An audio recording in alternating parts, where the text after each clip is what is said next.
রাজনৈতিক বিশ্লেষক হিসেবে অতি পরিচিত মুখ অধ্যাপক জিয়াং। তার মতে এই যুদ্ধে শেষ পর্যন্ত মার্কিন যুক্তরাষ্ট্রের পরাজয় ঘটবে, যা বর্তমান বিশ্ব ব্যবস্থাকে চিরতরে বদলে দেবে। বলে রাখা ভালো, তিনি কোনো ধর্মীয় বা আধ্যাত্মিক গুরু টাইপ কিছু নন। সারা দুনিয়ার রাজনীতির হালচাল বিশ্লেষণ করে তিনি তার মতামত দেন।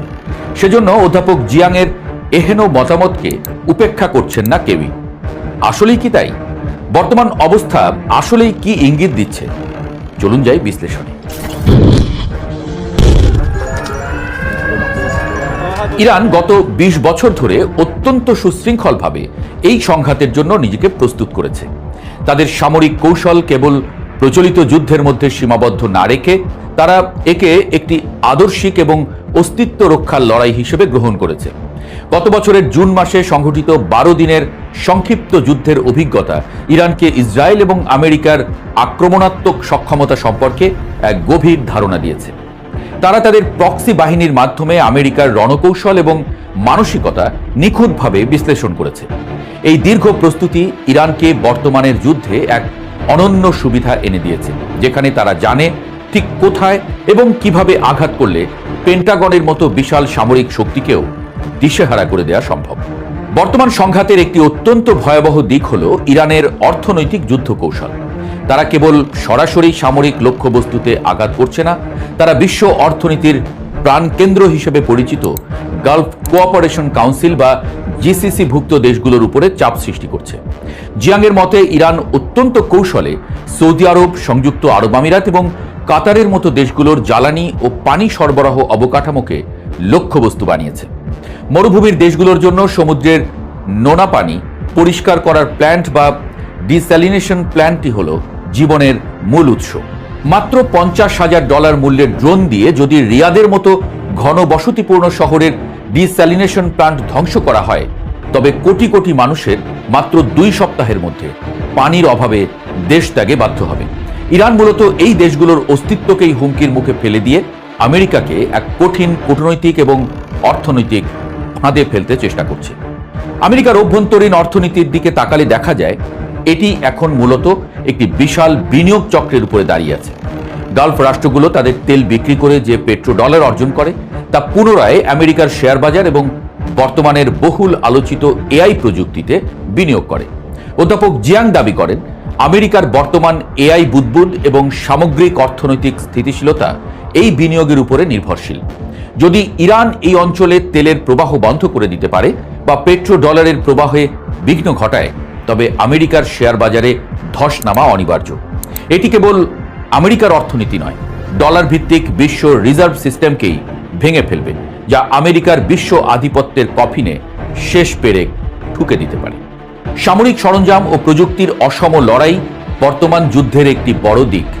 আমেরিকার সামরিক শিল্প কমপ্লেক্স মূলত বিংশ শতাব্দীর স্নায়ুযুদ্ধের জন্য ডিজাইন করা হয়েছিল, যেখানে অত্যাধুনিক এবং আকাশচুম্বী দামের প্রযুক্তির মহড়া দেওয়া হতো। কিন্তু একবিংশ শতাব্দীর এই যুদ্ধে ইরান অত্যন্ত সস্তা কিন্তু কার্যকর ড্রোন এবং ক্ষেপণাস্ত্র প্রযুক্তি ব্যবহার করছে, যেখানে এক একটি ইরানি ড্রোনের দাম মাত্র $৫০,০০০। সেখানে সেটিকে ধ্বংস করতে আমেরিকাকে এক একটি ইন্টারসেপ্টর মিসাইলের পেছনে মিলিয়ন মিলিয়ন ডলার খরচ করতে হচ্ছে। সম্প্রতি দেখা গেছে একটি মাত্র ইরানি মিসাইল রুখতে 11টি ইন্টারসেপ্টর ব্যবহার করেও আমেরিকা সফল হতে পারেনি। এই যে খরচের ভারসাম্যহীনতা, তা আমেরিকার সামরিক মজুদকে দ্রুত শূন্য করে দিচ্ছে। যুদ্ধের এই অসমতা আমেরিকার সামরিক শ্রেষ্ঠত্বের যে মিথ ছিল তা বিশ্ববাসীর সামনে ধূলিসাৎ করে দিচ্ছে। রাজনৈতিক দৃষ্টিকোণ থেকে ডোনাল্ড ট্রাম্পের যুদ্ধ ঘোষণার পেছনে ব্যক্তিগত এবং রাজনৈতিক স্বার্থের এক বিশাল ভূমিকা দেখছেন বিশ্লেষকরা। অধ্যাপক জিয়াংয়ের মতে ট্রাম্পের এই হঠকারী সিদ্ধান্তের পেছনে কাজ করেছে তার ব্যক্তিগত অহমিকা। এছাড়া ইসরায়েল এবং সৌদি লবি থেকে ট্রাম্পের পরিবার এবং তার নির্বাচনী তহবিলে যে বিপুল পরিমাণ অর্থ বিনিয়োগ করা হয়েছে, তার ঋণ শোধ করতেই তিনি এই যুদ্ধের ঝুঁকি নিয়েছেন বলে মনে করা হয়। আরও গভীর বিশ্লেষণ অনুযায়ী যুদ্ধের এই জরুরি অবস্থাকে কাজে লাগিয়ে ট্রাম্প দেশে জরুরি অবস্থা জারি করতে পারেন এবং সংবিধান সংশোধন করে বা নির্বাচন পিছিয়ে দিয়ে তৃতীয় মেয়াদে ক্ষমতায় থাকার পথ সুগম করতে পারেন। এটি আমেরিকান গণতন্ত্রের ভেতরেও এক বড় ধরনের অস্থিরতা সৃষ্টি করার ক্ষমতা রাখে। অধ্যাপক জিয়াং আরও এক ধাপ এগিয়ে বৈশ্বিক ক্ষমতার পর্দার আড়ালের শক্তির কথা উল্লেখ করেছেন। তিনি দাবি করেন যে বিশ্বের শাসন ব্যবস্থার মূলে থাকা কিছু গোপন গোষ্ঠী বা সোসাইটি একটি নির্দিষ্ট আধ্যাত্মিক লক্ষ্য নিয়ে এগোচ্ছে। তাদের কাছে মধ্যপ্রাচ্যের এই সংঘাত কেবল একটি রাজনৈতিক সংঘাত নয়, এটি তাদের বিশ্বাস অনুযায়ী বিশ্ব ব্যবস্থার আমূল পরিবর্তনের একটি পূর্ব পরিকল্পিত ধাপ। যদিও এই বিষয়টি সাধারণ মানুষের কাছে অবিশ্বাস্য মনে হতে পারে, কিন্তু ভূরাজনৈতিক প্রেক্ষাপটে এই গোষ্ঠীগুলোর প্রভাব অস্বীকার করার উপায় নেই। তারা মনে করে এই যুদ্ধের মধ্য দিয়ে বর্তমান ডলার ভিত্তিক বিশ্ব ব্যবস্থার পতন ঘটবে এবং একটি নতুন বহুমুখী বা মাল্টিপোলার বিশ্ব ব্যবস্থার উদ্ভব হবে, যেখানে আমেরিকার একক মাতব্বরই আর বজায় থাকবে না। বর্তমান ইরান, ইসরায়েল এবং আমেরিকার এই ত্রিভুজমুখী সংঘাত কেবল অস্ত্রের লড়াই নয়, এটি বিশ্ব অর্থনীতির মেরুদণ্ড ভাঙার এক পরিকল্পিত মহড়া, এমনটাই দাবি বিশ্লেষকদের। পশ্চিমা বাঘা বাঘা বিশ্লেষকরাও বারবার বলছেন, হিসেবে ভুল করে ফেলেছে যুক্তরাষ্ট্র, ইসরায়েল। ইরান যা ভেলকি দেখাচ্ছে সে কথাই যেন প্রতীয়মান হয়ে উঠছে দিন দিন। ইরানের দীর্ঘমেয়াদী প্রস্তুতি, সস্তা খরচ কার্যকর ড্রোন প্রযুক্তি এবং আমেরিকার অভ্যন্তরীণ অর্থনৈতিক ও রাজনৈতিক সংকট সবকিছুই অধ্যাপক জিয়াংয়ের সেই তৃতীয় ভবিষ্যৎবাণীকে সত্য হওয়ার দিকে নিয়ে যাচ্ছে। যদি আমেরিকার সত্যি এই যুদ্ধে তাদের পরাজয় এড়াতে না পারে, তবে বিংশ শতাব্দীর শেষ থেকে চলে আসা মার্কিন একক আধিপত্যের চিরতরে অবসান ঘটবে। বিশ্ব রাজনীতি তখন এমন এক নতুন বাঁকে প্রবেশ করবে যা বর্তমানের পরিচিত মানচিত্র এবং শক্তির সমীকরণকে সম্পূর্ণ বদলে দেবে। বর্তমানের প্রতিটি মুহূর্ত সেই পরিবর্তনেরই ইঙ্গিত দিচ্ছে।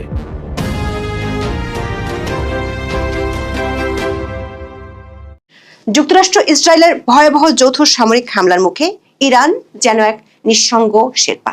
দীর্ঘদিনের ঘনিষ্ঠ মিত্র হিসেবে পরিচিত দেশগুলো অনেকটা নিরাপদ দূরত্বে থেকে যেন তামাশা দেখছে। বিমান হামলায় গুড়িয়ে যাওয়া কম্পাউন্ডের ধ্বংসস্তূপ থেকে যখন বের করা হচ্ছে সর্বোচ্চ ধর্মীয় নেতার নিথর দেহ, তখন ছিল গোটা আরব বিশ্বের মুখে কুলুপ। আবার ঘুরে দাঁড়ানোর চেষ্টায় ইরানের ড্রোন ও মিসাইল যখন আঘাত করছে যুক্তরাষ্ট্রের সামরিক নিশানায়, ঠিক তখনই সার্বভৌমত্বের ধোঁয়া তুলছেন আরব নেতারা।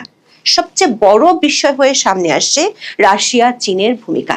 টানা বিমান হামলায় ইরান তছনছ হয়ে গেলেও এই দুই মিত্র দেশ বলতে গেলে নীরব।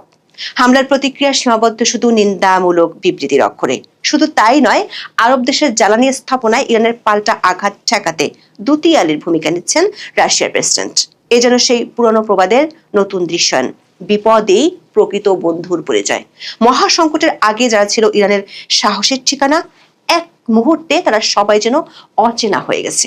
রাশিয়া চীনের মতো দেশগুলো তেহরানের বিপর্যয় ঠেকানোর পরিবর্তে নিজেদের লাভ ক্ষতির হিসাব নিকাশে ব্যস্ত। আর সেই হিসাব কঠিন বাস্তবতার মুখোমুখি করছে ইরানের বর্তমান শাসক গোষ্ঠীকে। অসহায় চোখে তারা দেখছে এই বিপদে এগিয়ে আসার তেমন কেউ নেই। বিশ্ব কূটনীতিতে স্থায়ী বন্ধু বলে যে কিছু নেই, তা হাড়ে হাড়ে টের পাচ্ছে ইরানের শাসক গোষ্ঠী। বিস্তারিত জানতে চলুন যাওয়া যাক বিশ্লেষণ।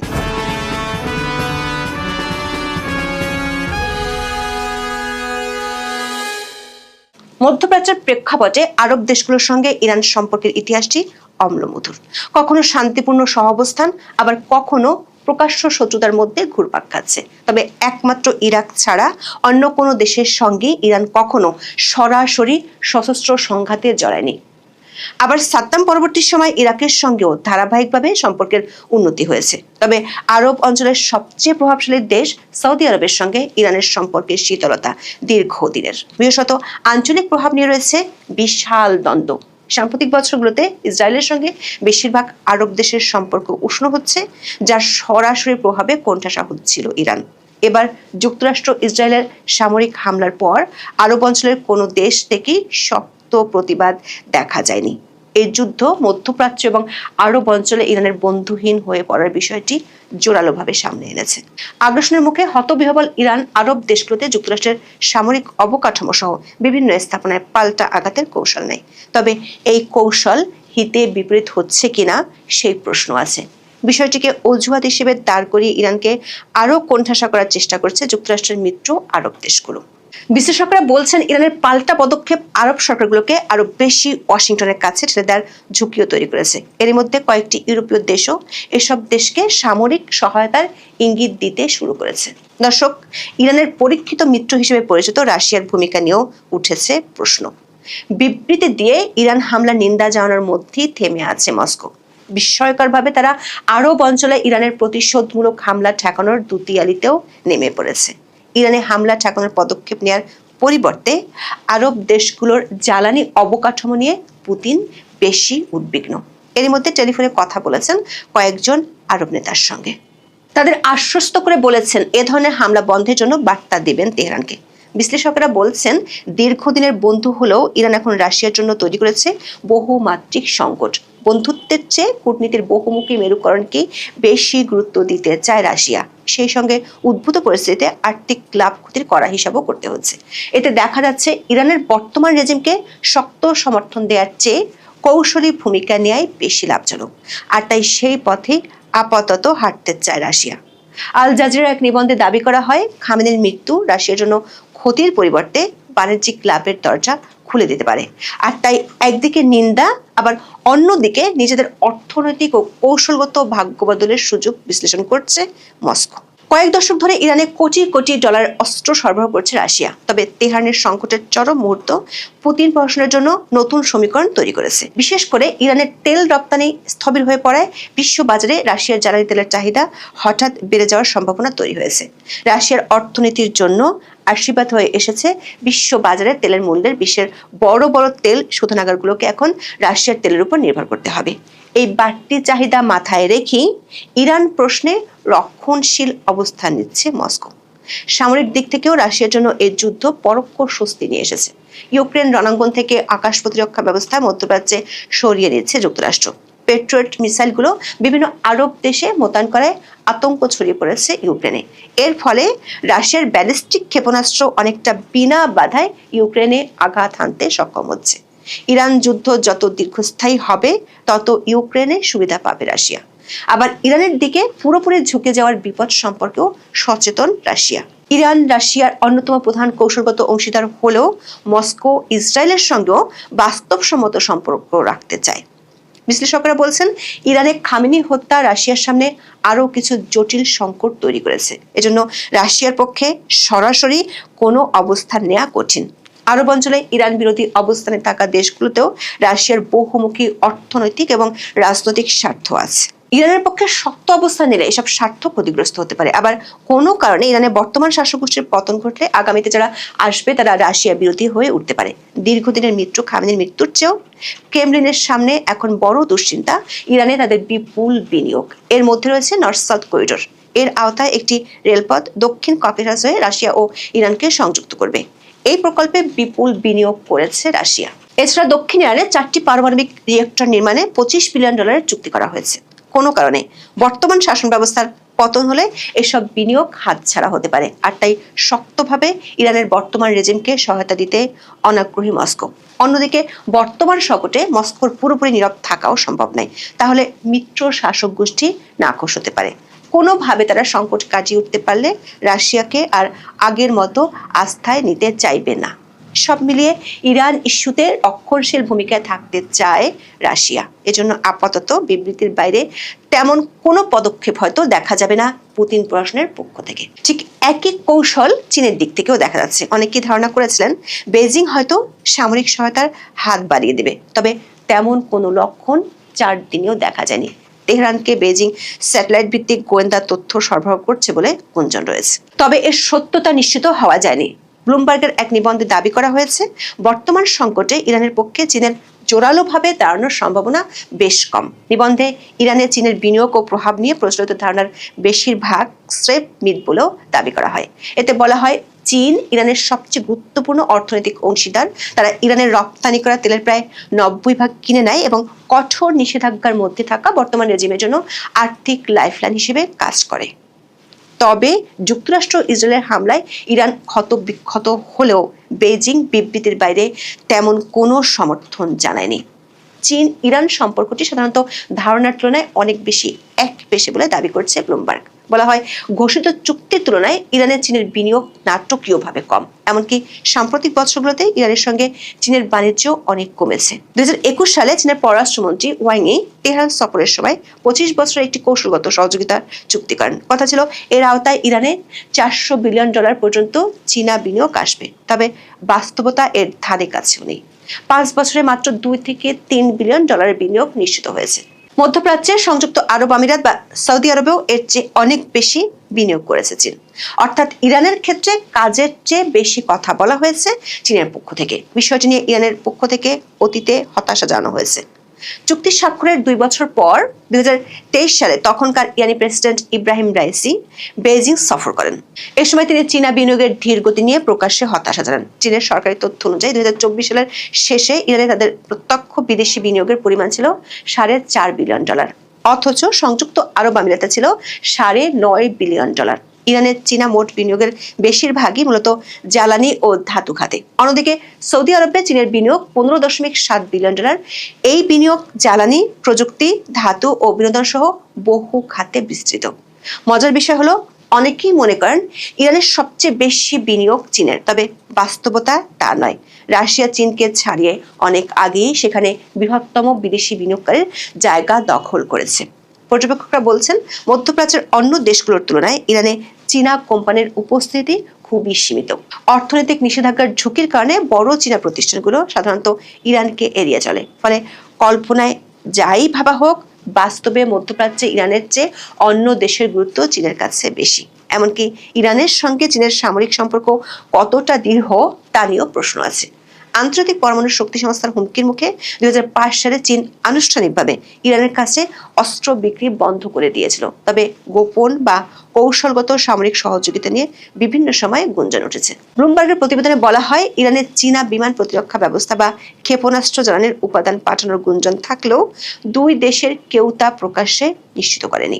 এমনকি সাম্প্রতিক হামলার পর খবর ছড়ায় বেইজিং ইরানকে জাহাজ বিধ্বংসী ক্ষেপণাস্ত্র সরবরাহের প্রস্তুতি নিচ্ছে। তবে এই খবরকে আনুষ্ঠানিকভাবে নাকচ করেছে চীনের পররাষ্ট্র মন্ত্রণালয়। ইরানের বন্ধুদের এমন পরিস্থিতি নিয়ে গত 27 ফেব্রুয়ারি থিঙ্ক ট্যাঙ্ক চ্যাথাম হাউজের middle east and north Africa প্রোগ্রামের অ্যাসোসিয়েট ফেলো আহমেদ আবুদুহু লেখেন, কারো কারো কাছে যুক্তরাষ্ট্রের সামরিক হুমকির মুখে চীনের সংযম নিরপেক্ষ অবস্থান মনে হতে পারে, কিন্তু এটি জড়ালো করে যে চীন আসলে একজন অনির্ভরযোগ্য অংশীদার। আহমেদ আবুদু লেখেন, এর আগে যুক্তরাষ্ট্র যখন চীনের ঘনিষ্ঠ সহযোগী নিকোলাস মাদুরোকে বন্দী করে ভেনেজুয়েলার তেল খাতের উপর নিয়ন্ত্রণ প্রতিষ্ঠা করেছিল, তখনও চীনের নিষ্ক্রিয়তা একই বার্তা দেয়। চীন সবসময় ইরানকে সামরিকভাবে সমর্থন দেওয়া এড়িয়ে চলেছে। 2025 সালের 12 দিনের যুদ্ধের সময় বেইজিং ইরান ও ইসরায়েলের হামলার সমালোচনা করেছিল ঠিকই, কিন্তু তেহরানকে কোনো বস্তুগত বা সামরিক সহায়তা দেয়নি। চ্যাথাম হাউসের এই অ্যাসোসিয়েট ফেলোর মতে, চীন ইরানকে একটি দীর্ঘমেয়াদী খেলা হিসেবে দেখে, আর যুক্তরাষ্ট্রের চাপ প্রয়োগের অভিযান অজান্তেই চীনকে সেই খেলায় জিততে সাহায্য করতে পারে। অপরদিকে পলিটিকোর সাংবাদিক ইভা হার্ট বলেছেন, 4 বছর আগে ইউক্রেনে পূর্ণমাত্রার যুদ্ধ শুরুর পর থেকে ক্রেমলিন তথাকথিত বহু মেরু বিশ্বগড়ের আস্ফলন দেখিয়ে আসছে, কিন্তু যখনই তাদের বন্ধু দেশগুলোর নেতারা আক্রমণের শিকার হয়েছেন, সেই চূড়ান্ত মুহূর্তেও মস্কোর প্রতিক্রিয়া ছিল লক্ষণীয়ভাবে দুর্বল। সমর্থন ছিল কেবল প্রতীকী। ইরানের বিরুদ্ধে যুক্তরাষ্ট্রের নতুন সামরিক অভিযানে চীনের জন্য আরও বড় কৌশলগত ক্ষেত্র তৈরি হয়েছে। যুক্তরাষ্ট্র যদি ইরান কেন্দ্রিক আঞ্চলিক সংঘাতে গভীরভাবে জড়িয়ে পড়ে, তবে তাইওয়ান প্রশ্ন সহ এশিয়ার ইস্যুগুলো স্বাভাবিকভাবেই অগ্রাধিকারের তালিকায় নিচে নেমে যাবে। একই সঙ্গে প্রতিরক্ষা শিল্পে গুরুত্বপূর্ণ খনিজ সরবরাহে নিজেদের প্রভাবও চীন নতুন করে কাজে লাগাতে পারবে। সব মিলিয়ে ভূ রাজনৈতিক জটিল মেরুকরণ এবং বাণিজ্যিক সহ নানামুখী স্বার্থে অনেকটা একাই লড়তে হচ্ছে ইরানকে। হয়তো পিছনে অনেকের আশ্বাস প্রতিশ্রুতি ছিল, তবে ময়দানের লড়াইয়ে ইরানি শাসক গোষ্ঠী পুরোপুরি নিঃসঙ্গ। প্রশ্ন হলো, এই অসম লড়াই কতদিন টেনে নিতে পারবে ইরানের বর্তমান শাসক গোষ্ঠী? এখন এ পর্যন্ত। সবাই ভালো থাকুন, সুস্থ থাকুন, নিরাপদে থাকুন। দেখা হবে আগামী পর্বে।